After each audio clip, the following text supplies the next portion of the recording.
Kensington alone offers rich pickings in notoriety.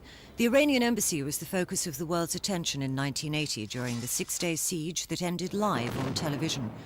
Almost next door, and at the other extreme, a very different form of infamy. On this site, the bigamous Duchess of Kingston lived in the 18th century.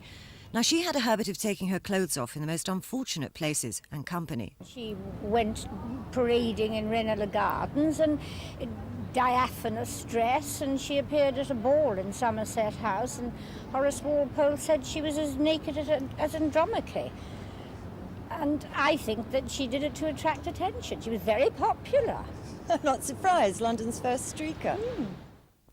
This ordinary-looking bungalow in a street of anonymous homes in Ruislip was where Peter and Helen Kroger set up their spy nest and transmitted messages to Moscow till their arrest in '61.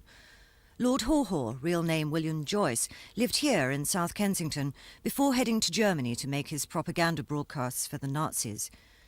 Even Buckingham Palace is nominated for a black plaque. Here Queen Victoria accused Lady Flora Hastings, a lady-in-waiting, of being pregnant, a terrible crime then. But the poor woman wasn't. She was dying of a liver disease instead. The authors are expecting to be attacked for showing very bad taste.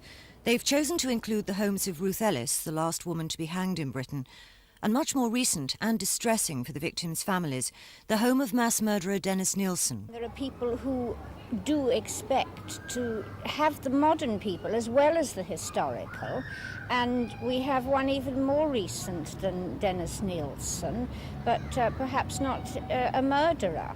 But don't you think that you're catering for the ghouls by including those?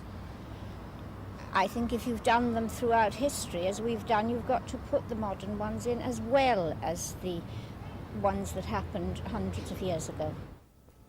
All told, they've listed 188 of London's naughty, nefarious, wicked and wild. They don't really expect to see black plaques going up along with the blue and the white, but with a nice touch of mischief, they've nominated themselves for a black plaque on the grounds that they're the devil's topographers, uncharitably recording the misdeeds of others. Tricia Ingrams with London's murkier past for Thames News.